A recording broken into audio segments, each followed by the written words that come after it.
오늘 함께 저는 명장 밑에 절부 없다라는 제목을 함께 말씀을 나누려고 합니다. 이 명장이라는 단어를 생각하면서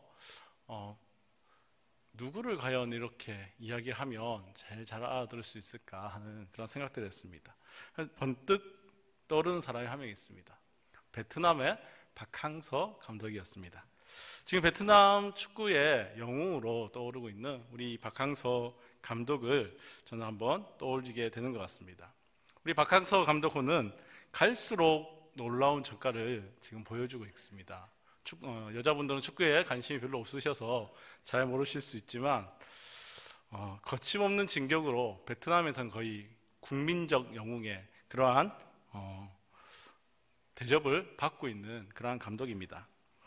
그런데 이 대단한 이 박항서 감독이 우리나라에서 프로축구의 그 감독을 맡고 있을 때는 정말 능력 없는 그러한 감독으로 비추어졌었습니다. 그는 언제나 늘 한결같이 같은 길을 향하고 같은 방법으로 이렇게 팀을 이끌었지만 우리 한국에서는 그 능력을 인정받지 못했던 것이죠. 언제나 늘 한결같은 그러한 모습이지만 그를 신뢰하고 함께 싸워줄 자신의 그러한 동료들을 만날 수 없었기에 그는 한낱 무명의 감독에 불과했었던 것입니다. 옛말에 명장 밑에 절부 없다는 말이 있습니다. 이름난 장수 밑에 허접한 군사가 있을 수 없다는 것이죠. 저는 이 말이 반대로 해석될 수 있지 않을까 한번 생각해 봅니다. 정말 장수의 말에, 정말 참된 장군의 그 명령에 온전히 충성할 수 있고 헌신할 수 있는 그러한 군사들이 있었기에 대단한 명장이 탄생한 것이 아닐까 그렇게 생각해 보는 것입니다. 마찬가지로 이 박항서 감독도 자신을 신뢰해주고 자신을 따라줄 수 있는 팀의 구성원을 만날 수 있었기에 그가 명장으로서 그 이름을 떨칠 수 있지 않았을까 생각해 보게 되는 것입니다. 한낱 무명에 불과했던 그의 이름이 지금은 한 나라에서 엄청난 위용을 자랑하는 그런 놀라운 일이 이로 인해서 일어날 수 있었던 것이죠. 오늘 함께 읽은 우리 이 여호수아의 말씀도 저는 이와 같은 그러한 경우가 아닐까 한번 생각해 봅니다. 지난번에 여호수아의 말씀을 가지고 함께 말씀을 나누었습니다. 저는 이 여호수아가 왕의 명령을 받은 그러한 하나님 나라의 장군이라 묘사를 했었습니다. 왕이 말한 젖과 꿀이 흐르는 땅을 바라보면서 이제는 그 왕의 명령을 수행하는 그러한 장군으로 서게 된 것이죠. 이제 그 왕은 그 장군에게 이렇게 명령합니다. 그곳으로 가라. 내가 너희에게 약속한 그 땅을 향해 가라. 이제는 그 명령을 이행해야 하는 때입니다. 가서 그 땅을 차지하고 주의 나라를 건설해야 하는 것이죠. 그러나 두렵고 떨립니다. 어쩌면 한 나라를 이끌고 전쟁에 임하는 것은 그에게도 이번이 처음일 것입니다. 항상 명장이었던 그 모세 밑에서 나아가 전투하고 싸우는 일은 있었지만 한 나라를 이끌어가는 자로서 이렇게 커다란 전쟁에 임하는 것은 이번이 처음이었을 것입니다. 그러니 두렵고 떨리는 것이죠. 그런 그에게 왕이 말합니다. 두려워하지 말라. 내가 너와 함께함이라. 강하고 담대하라. 말씀을 지키는 일에 강하고 담대하며 순종하라고 우리의 왕이신 하나님께서 명령하셨습니다. 여호수아는 그 하나님의 명령에 이제 결심을 굳힌 것 같습니다. 본문 10절에서 11절 말씀입니다. 이에 여호수아가 그 백성의 관리들에게 명령하여 이르되 진중에 두루 다니며 그 백성에게 명령하여 이르기를 양식을 준비하라. 사흘 안에 너희가 이 요단을 건너 너희의 하나님 여호와께서 너희에게 주사 차지하게 하시는 땅을 차지하기 위하여 들어갈 것임이니라 하라. 이제 출전 명령이 있을 것이니 이제 출전할 것이니 그것을 준비하라는 것입니다. 그런데 참 인상적인 것은 이 전쟁 출전을 앞두고 명령하는 데 있어서 그가 하는 명령이 참 흥미롭습니다. 전쟁을 위해서 무기를 준비해라. 이제 이 요단강을 건널 것이니 이 요단강을 도하할 준비를 해라. 다리를 놓거나 배를 준비하거나, 아니면 너희가 전술을 짜거나, 아니면 너희가 지금 군사적 훈련을 해서 전쟁할 준비를 해라. 이러한 지시를 하는 것이 아니라 그는 식량을 준비하라는 단순한 명령만 내리고 있다는 것입니다. 이것은 하나님의 격려를 받은 여호수아가 어떠한 자세로 전쟁에 임하는가를 우리는 보게 되는 그러한 장면인 것 같습니다. 전쟁은 하나님께 속한 것입니다. 하나님이 약속하셨으니 하나님의 말씀에 순종해서 나아가며 승리할 거라는 믿음이 여호수아에겐 있는 것입니다. 그러니 이제는 우리가 그 말씀에 즉각 순종해서 나아갈 준비를 하는 것, 그것이 바로 여호수아가 할 수 있는 최선의 것이었습니다. 여호와께서 이 이스라엘로 승리하실 것을 확신하는 그런 암시가 이 대목에 담겨져 있는 것이죠. 이 역사적인 순간에 여호수아는 하나님께서 말씀하신 것을 전적으로 지금 믿고 있습니다. 하나님의 역사적인 사역에 동참하는 조건은 굳건한 믿음입니다. 온 백성의 우두머리가 하나님의 말씀에 따라서 승리를 확신하고 있습니다. 이스라엘 백성의 최고 리더가 이제 하나님에 대한 확신으로 전쟁에 나아가려 합니다. 무엇을 이제 주저하겠습니까? 그러므로 그는 지도자들에게 속히 도와할 것을 준비하라고 지시한 것이죠. 그와 함께 여호수아는 르우벤 지파와 갓 지파와 므낫세 반 지파를 불러서 이야기합니다. 이 지파들이 누구입니까? 이미 모세에게 요단강 동쪽에 자신의 지분을 받은 그러한 지파들입니다. 그들의 가족과 그들의 가축은 이미 이 요단 이편 쪽에서 이미 살아갈 준비를 하고 있습니다. 하지만 그들이 이 땅을 분배받기까지 모세에게 그들은 한 맹세가 있습니다. 그것은 자신들의 민족이 가나안 땅을 차지하기까지 함께 싸운다는 것이죠. 그런데 이 약속을 한 모세는 지금 없다는 것입니다. 새로운 장군이 등장한 것입니다.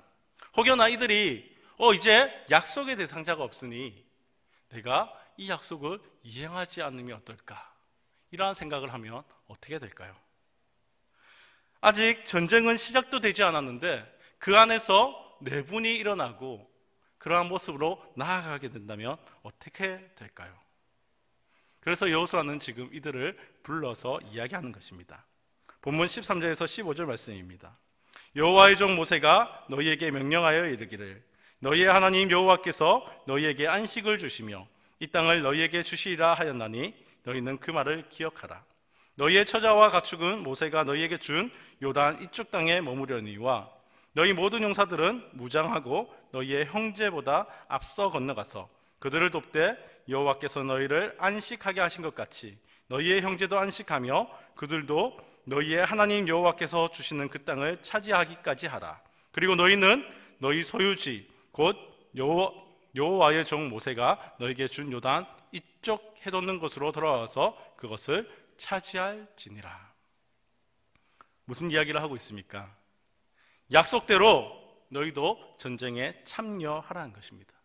모세 장군에게 약속한 그것을 기억하고 그 약속을 지키라고 지금 이야기하고 있는 것입니다.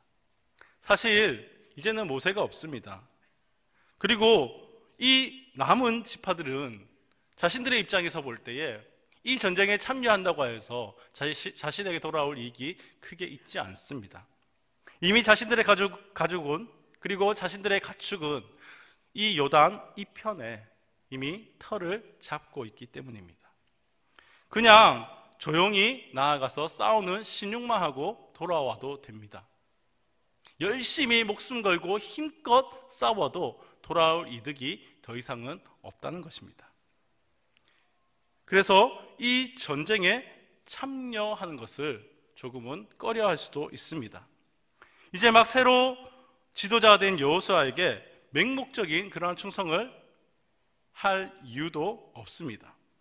이들이 약속을 조금 다르게 이행하기를 원했다면 여호수아로는 아주 큰 일을 당하게 되는 것입니다. 전쟁에 나아갈 사람의 수가 줄어서 그러한 이유 때문만이 아닙니다. 전쟁을 이제 막 시작해야 하는 시점입니다. 그런데 우리 안에 내분이 일어난다는 것이죠. 전쟁을 시작하기 전에 우리 안이 먼저 무너진다는 것이죠. 공동체가 분열됩니다. 그러면 하나님 나라가 세워지는 것에 커다란 지장이 있을 수 있게 된다는 것입니다. 그런데 여호수아의 명령에 대한 백성들의 반응이 무엇입니까? 16절에서 18절 말씀입니다. 그들이 여호수아에게 대답하여 이르되 당신이 우리에게 명령하신 것은 우리가 다 행할 것이요 당신이 우리를 보내시는 곳에는 우리가 가리이다. 우리는 범사에 모세에게 순종한 것 같이 당신에게 순종하려니와 오직 당신의 하나님 여호와께서 모세와 함께 계신 것 같이 당신과 함께 계시기를 원하나이다. 누구든지 당신의 명령을 거역하며 당신의 말씀을 순종하지 아니하는 자는 죽임을 당하리니 오직 강하고 담대하소서. 동편 땅에 거주하는 지파들이 여호수아의 명령에 긍정적 반응을 보이고 있는 것입니다. 걱정하지 마세요. 염려하지 마세요. 우리도 당신의 명령을 따를 것입니다. 모세를 대했던 것처럼 우리는 당신을 그와 같이 여길 것입니다. 누구든지 당신의 명령을 거역한다면 우리가 나서서 그 사람을 죽이겠습니다. 그러니 염려하지 말라며 이 여호수아를 지금 격려하고 있는 것입니다. 이보다 더 든든한 대답이 있을까요? 장수로서 이제 첫 임무를 수행해야 하는데 자신을 신뢰해주고 자신에게 충성해주겠다는 이 말보다 더 기쁜 말이 있을까요? 이스라엘이라는 하나님 나라, 그 군대가 하나님 나라로 세워질 수 있었던 그 이유 중 하나가 바로 이것이 아닐까 생각해 봅니다. 하나님이 이미 승리를 약속해 주셨습니다. 가나안 땅을 차지할 것을 이미 약조해 주셨습니다. 그러니 반드시 이스라엘 백성은 승리를 쟁취할 것입니다.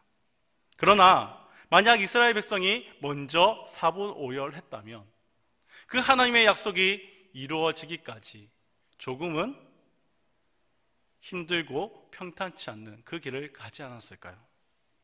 그러나 군대가 함께 마음을 모았습니다. 함께 충성하기로 하였습니다. 이러한 하나됨이 이 여호수아를 명장으로 기록될 수 있도록 그렇게 뒷받침하지 않았을까 생각하게 되는 것입니다. 여호수아는 왕으로부터 명령을 받고 이스라엘 중간 지도자들을 소집하고 명령을 했을 것입니다. 이제 강을 도하할 것이야. 전쟁도 시작될 것이다. 그러니 너희는 식량을 준비하라. 그 이상의 말이 없습니다. 전략도 전술도 설명하지 않습니다. 군사회의가 이루어졌는데 어떠한 전략도 전술도 없습니다. 어이가 없겠죠. 어쩌면 아니 여호수아 제정신이십니까? 지금 이 회의 가운데에 어떠한 준비를 해야 하는지를 말하지 않습니까? 훈련을 해야 된다. 어떻게 훈련하며 어떻게 싸워야 하며 어떤 전략을 써야 한다라고 왜 말하지 않습니까? 왜 우리에게 그 지시를 하지 않으십니까? 라는 그러한 질문을 해야 할지도 모릅니다. 그러나 그 어떠한 질문을 하는 것을 우리는 볼 수가 없습니다. 그들은 그저 자신이 받은 명령을 성실히 백성들에게 전해주고 그 백성들의 의견을 여호수아에게 전달해 준다는 것입니다.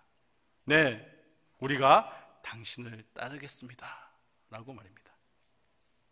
더 환상적인 일이 무엇일까요? 저는 본문을 보면서 정말 놀라움을 금할 수가 없습니다.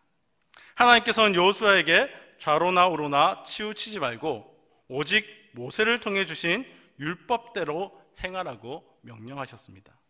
그리하면 그와 온 백성이 성공하게 될 것이라, 그 땅을 차지할 것이라 약속하셨죠. 그런데 이스라엘 백성들도 자신의 리더에게 오직 하나님을 바라보며 그분의 말씀을 전적으로 믿고 따르라고 권면하고 있다는 것입니다. 여호수아가 모세의 율법에 전적으로 순종해야 하는 것처럼 자신들도 여호수아에게 전적으로 순종할 것을 다짐하며, 그러니 당신도 하나님께 순종하라며 격려하고 있다는 것입니다. 역사상 가장 큰 전쟁을 눈앞에 둔 이 백성들이 실제적인 전투 준비는 하지 아니하고 그러한 것에는 별 관심이 없고 리더에게 하나님의 말씀을 믿고 순종하십시오라고 호소하고 있다는 것이죠. 그것이 저에게는 참으로 생소하게 다가옵니다. 그러나 이들의 권면은 그들이 전투에 앞서서 정말 중요한 것이 무엇인지를 알고 있다는 것을 보여주게 되는 것입니다. 전쟁에서 사용할 무기를 준비하는 것보다 더 중요한 것, 그것은 전쟁의 주인이신 하나님과의 그 관계가 정말 더 중요하다는 것을 우리에게 보여주고 있는 것입니다. 저는 오늘 본문을 통해서 이스라엘이 하나님 나라로 세워져가는 그런 원리를 보게 됩니다. 하나님 나라는 어느 누구 하나가 뛰어나다고 해서 세워지는 것이 아닙니다.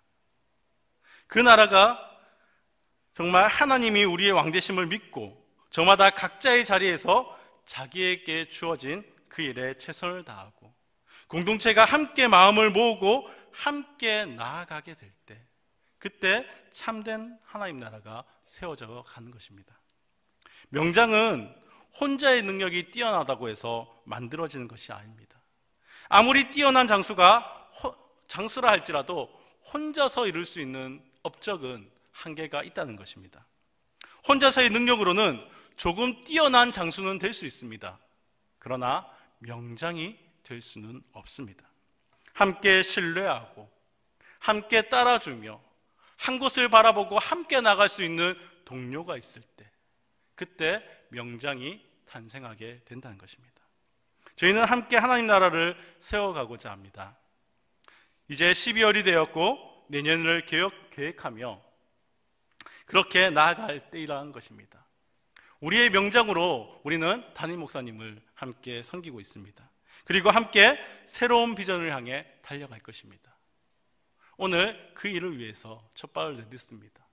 정책당을 통해 새로운 비전을 세우고 함께 우리가 무엇을 향해 달려갈 것인가를 정하는 때라는 것입니다. 그러나 우리가 그것을 함께 이룰 수 있는 것은 우리 담임 목사님과 함께 우리가 하나 될 때, 우리가 마음을 모으고 함께 섬기며 나아갈 때, 그때 그 나라가 세워지지 않을까요? 우리가 담임 목사님을 모시면서 줄기차게 했던 이야기가 무엇입니까? 너무나 좋은 목사님을 모시게 되어서 기쁘다고 하였던 것입니다. 그런 목사님이 명장이 되게 하느냐, 아니면 조금 뛰어난 장수가 되게 하느냐, 그곳에는 어쩜 우리의 책임도 있지 않을까 생각해 봅니다.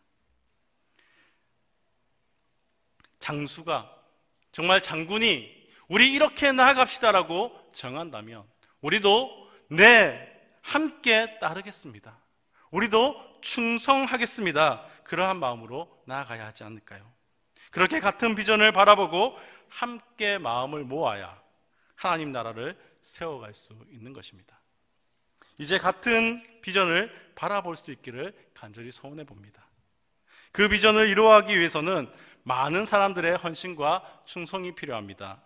누군가는 가르치는 자로, 누군가는 찬양으로, 누군가는 식당 봉사로, 누군가는 방송실 혹은 주차 혹은 차량, 새가족부, 안내부, 관리부, 재정부, 정말 곳곳에 보이지 않는 곳에서 섬기는 모든 많은 헌신자들이 필요하다는 것입니다.